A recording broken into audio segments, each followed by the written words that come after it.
Go ahead, sir. بسم الله الرحمن الرحيم الحمد لله نحمده ونستعينه ونستغفره أشهد أن لا إله إلا الله وحده لا شريك له وأشهد أن محمدا عبده ورسوله أما بعد.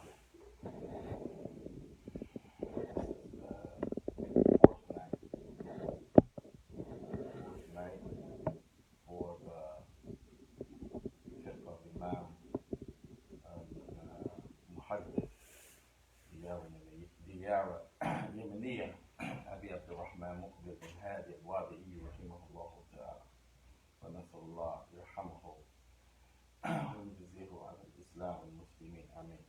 Last week we did the Muqbil night on Saturday. We had some problems. Set up. Most of the cats had some problems. Vehicle, so couldn't be two places at one time. So we did it on Saturday, and I sent the post out for it to be on Saturday. So we'll come back and do it again tomorrow since I sent that post out. But I know people normally for like 3-4 years we were doing it on Friday night. So I wanted to keep it on Friday, but I sent the post out changing it because I didn't know if we were going to be able to keep Friday. So inshallah, pardon me for the confusion along the side. Inshallah, we'll keep it on Friday night unless I travel for Dawah or something like that. Maybe we'll still do it if I'm able, inshallah.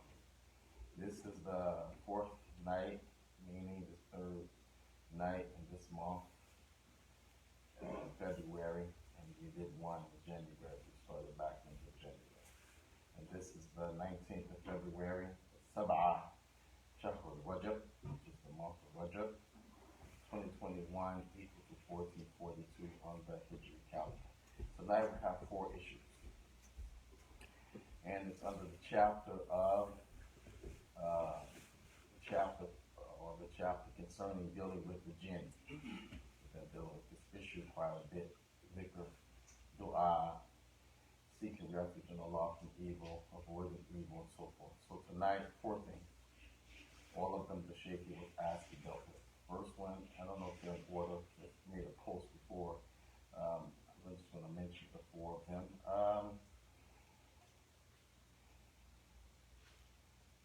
Do people, or is it okay to kill a jinn? Is it okay to kill a jinn? يجوز قتل الجن وهل يعني لا يوقع يعني في هذه الأيام. Is it okay to kill a jinn? And does it still occur in today and time? That's one question. Another question, هل يجوز يتحدث مع الجن? Shaykh was asked, is it okay, permissible to speak, conversate with the jinn? That's 2. The third one, ما فرق بين الشيطان وما فرق بين الشياطين والجن. ما فرق بين الشياطين والجن. What is the difference between devils and jinn? What is the difference between shayateen, devils, plural, and jinn? And then the 4th question, and تسكن الجن, and the تسكن الجن. Where do the jinn live? Those 4 questions tonight that the Shaykh was asking. Jib alayhim, rahmatullah alayhi, rahmatullah, and he answered them. May Allah shower mercy upon him. And Shaykh was asked, rahimahullah ta'ala, is it permissible to kill a jinn? Does it still occur? He said, you deal يعني تعاون أو يعني نعم قال الشيخ يعني تعاون أو يعني تعاملوا مع الجن كما تعاملوا مع يعني الإنسان الإنس. So you deal with the jinn based on the same premise that you deal with human beings. And then he went on to explain. If it's a Muslim jinn, because jinn are divided into 2 categories like human beings. Either they are Muslim, believer, or they're non-Muslim, disbeliever. Minhum, yani Muslimun, minhum qasitun, and so the jinn. Allah said some of them are Muslim and some of them are renegades, meaning disbelievers. So the Shaikh said, if there's a Muslim jinn, then you can't kill him. Like, it's not permissible to kill that jinn if he is a Muslim, because generally Allah said it's not permissible for you to kill the Muslim intentionally. There's two issues with the Muslim. Killing them, muta'ammidan, which is a great sin, and then killing them on accident. So the Shaikh says it's not permissible to kill the jinn if it's Muslim. And the Shaikh, he says, secondly, that jinn, you must do as the Prophet said, you must do as Allah said, you must do as Allah said in His Messenger, enjoin the good and prohibit the evil on that jinn. Enjoin the good, prohibit the evil on that jinn. Then the Shaykh, he said, and if you kill the jinn on accident, then you have to pay diyatun. You have to pay diyatun. Diyatun here in Arabic, it means you have to pay a fine for killing him on accident. Just like you will pay the fine to the family when you kill a Muslim on accident, Islam. So Shaykh, he mentioned this as it relates to killing the jinn. You deal with the jinn the same way you deal with the people. You cannot kill the jinn if the jinn is a Muslim, and it is not permissible for you to leave that jinn. You have to enjoin the good, prohibit the evil on that jinn. That jinn is inside of a person. He has possessed the person, and you get the jinn to verify he's a Muslim. You say, "Oh, you're a Muslim," and the jinn say, "Nah." You have to tell him, "Taqillah, ittaqillah tabaraka wa ta'ala. Yani ukhruj min hadi, min hadha al-shakhs, leave, exit from this person." Now, and if it's a female jinn, you have to tell that female jinn the same thing. Ittaqin Allah tabaraka wa ta'ala. Ukhruj min hadha, yani shakhs, yani fear Allah. Female jinn, leave this person, release his body. Now, enjoying the good people.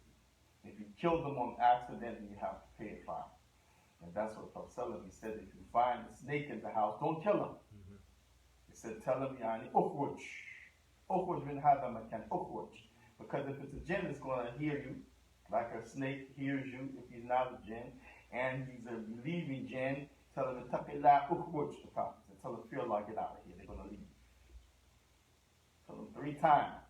Taqillah, get out of here. Taqillah, get out of here. Taqillah, by Allah, ukhruj. I swear by Allah. You have to leave. Don't leave. Tell them, yani, then you can kill them if they don't, because then it may be yani shaitan, or just a regular snake. The point is, Prophet told you that because, as the Shaykh was asked, it's not permissible for you to kill the Muslim jinn. Now, Amma al-Kafir, same thing. You give the Kafir, enjoying the good, prohibit the evil. And if that Kafir is trying to harm you, then you can defend yourself. So in that case, if the jinn is a Kafir, a Jew or a Christian, same thing. You give him dawah to leave that person's body. And you read the Quran, to remove him, to annoy him, to hurt him, to burn him, to get him to leave. Sometimes they leave. If they don't, sometimes you can keep reading until they become strangled. If they become strangled from the words of Allah Ta'ala and they die, then it's no sin on you because you were defending your brother. You were trying to save your brother or Muslim brother or sister from that disbelieving jinn, and there's no sin on you, just as if you were defending that Muslim from someone who is a human being. Now, Wallahu ta'ala a'lam, and Allah is the best Lord. The second question, هل يجوز يتحدث مع جن? Is it permissible to talk with the jinn? The Shaykh, he said, nah, يجوز. And the Prophet ﷺ, he would give dawah to the Jews. Astaghfirullah, to the jinn. He would give dawah to the jinn. And Allah Ta'ala mentioned the Prophet once he was reading Surah Jinn in an open area of the desert, and they were listening. And so that means the jinn listened. Some of them believe, some of them disbelieve, and it's permissible, as it's part of the first question, to talk with him. If someone knows the jinn is in that place, then it's permissible to give that jinn dawah. It's permissible to tell that jinn taqillah. All of this is talking to him. If it's inside of a person, then of course you may ask, or jinn or you're a shaitan. Which leads to the next question, what's the difference between the shaitan and the jinn? So you talk, you communicate. You might say, I am a shaitan. You might say, I am a jinn, which there's a distinction. You might say, are you Jew or you Christian? You might say, I'm Christian. I'm a Nasrani. This is all communicating with the jinn. However, you shouldn't seek to talk with them just to talk with them, playing with them. You shouldn't seek to try to find out the language that they speak, because they have their own language. They have their own language, but when it comes to dealing with a human being, they have possessed a human being. They're trying to get them to leave from that human being. They're in a place that is the place where you frequent, like the masjid, for example. And the Shaikh was asked, what is the difference, the third question, between the shayateen and the jinn? What is the difference between the shayateen and the jinn? The Shaikh said, a jinn yushmal, a shayateen. A jinn yushmal, ma'ala shayateen. The jinn, it is general for the shayateen. Meaning jinn is a general term. They're from that species. But the shayateen, the devils, they are a particular part of those jinn.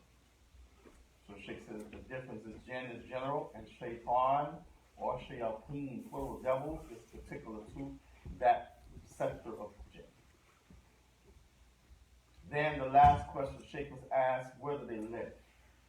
Where do the jinns live? He said the righteous ones live in the places where the righteous people live, like the masajid. They live in the masajid.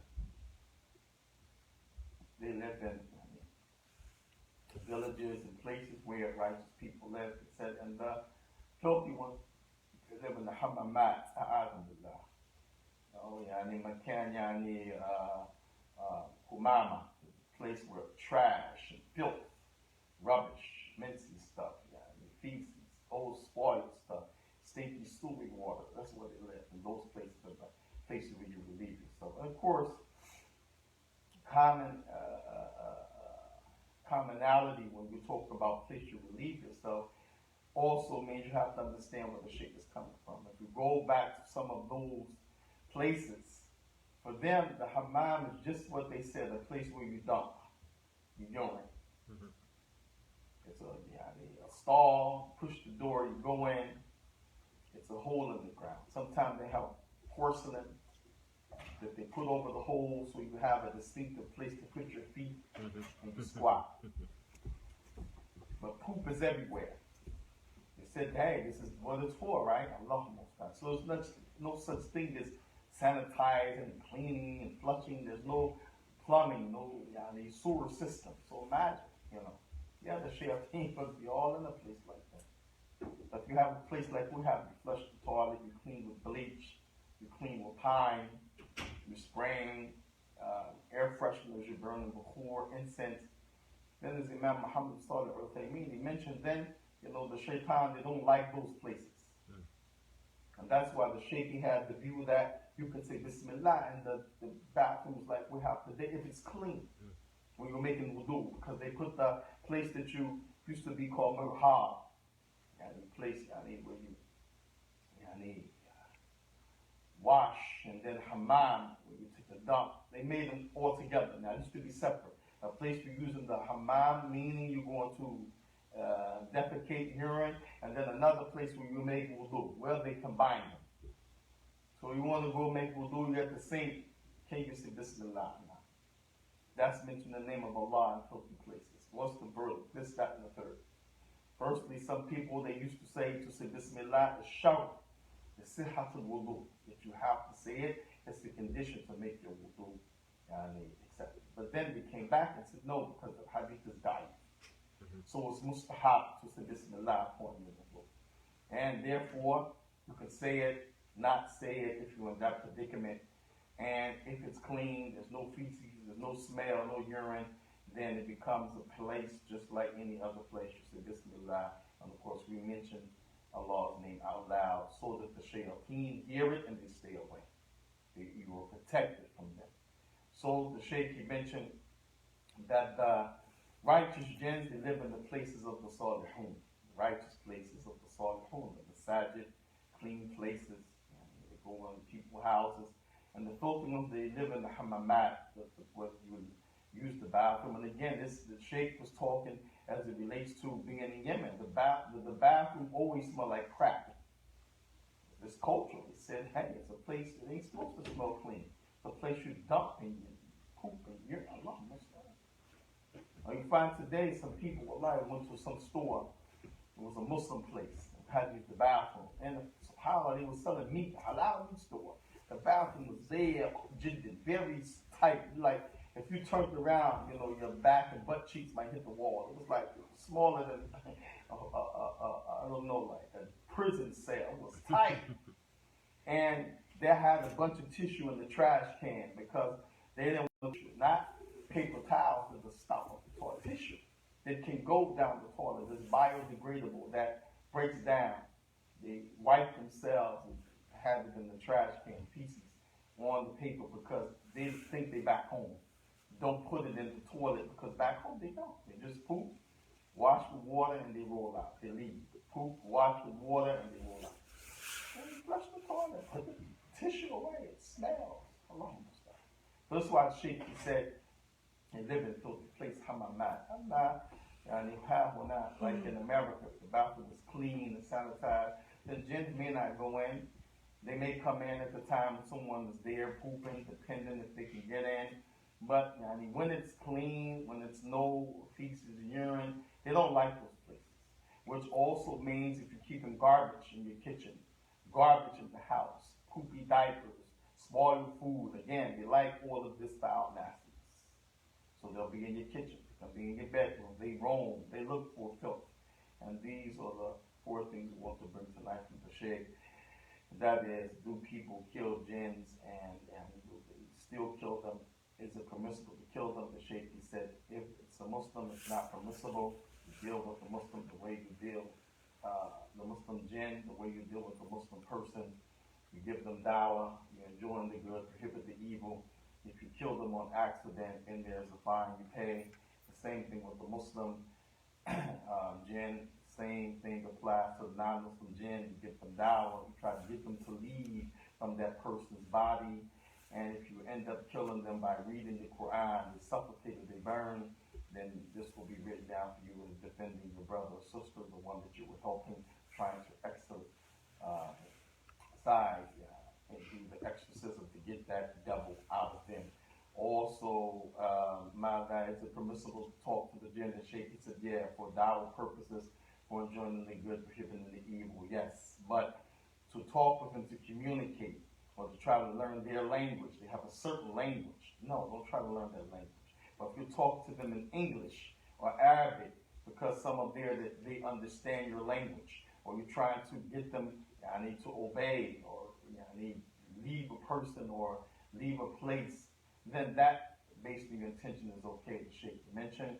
And what is the between the shaitan or the shayateen, the devils, and the jinn? Then he said, Satan or the devils fall under jinn. They are from the jinn species, while when you talk about jinn, some of them are devils, disbelievers, and some of them are not. And then the Shaikh mentioned, lastly, where they live, the question whether they live. He said they live in places. The Shaikh, he said they live, the jinns live in places, the righteous ones where the righteous people live, and the bad ones, the filthy ones live where bad and filthy people live. So that means filthy or people that have a problem inside, you find them in the bathroom and nasty places and stinky places, then the jinns are going to be in those areas as well. And last thing I want to mention, this is also from the khutbah today, I want to mention that they are 3 types, the jinn. One, Shaykh Islam maybe said those who have ashnaha, they have wings and they fly. A plate. They fly like birds, they have wings. Very strong. طيار. Yeah. Then you have the second kind. He said they are those that they come in the form of snakes, dogs, scorpions, those kind like that. they appear in that form. And then he said there's the kind that Yerha, they live up in the mountains and they come down and they go back and forth like humans live in the mountains, the nomads. These are three categories when we talk about what type of jinn or where they live. That's in addition to what Shaikh Muqbil mentioned. That's Allah subhanahu wa ta'ala and yahafidu alayna wa dinana wa dunyana. We ask Allah to protect us, to protect our life we live in this world, in this dunya, and to protect our deen. ونسأل الله سبحانه وتعالى بقوة إيماننا في قلوبنا جميعا, to strengthen our iman in our chest. ويجعله على ألسنتنا وعلى أرجلنا وأيدينا. We ask Allah subhanahu wa ta'ala to make it on our tongues, on our hands, and on our feet, our limbs. ونسأل الله سبحانه وتعالى أن يوفقنا يعني بالتوفيق والسداد. Ask Allah to give us success, facilitate for us, and guide us aright. هذا وصلى الله وسلم وبارك على عبد الله ورسوله وعلى آله وأصحابه أجمعين. سبحانك اللهم وبحمدك أشهد أن لا إله إلا هو أستغفره وأتوب إليه. وآخر دعوانا أن الحمد لله رب العالمين وجزاكم الله خيرا خيرا جزاء. Any questions around the topic that we mentioned tonight? ما في شيء. ما في شيء. خير الله يبارك فيك. ربما يعني نستمر يعني في يوم أحد في صفة صلاة النبي صلى الله عليه وآله وسلم. الله أعلم وبارك الله فيكم والسلام عليكم.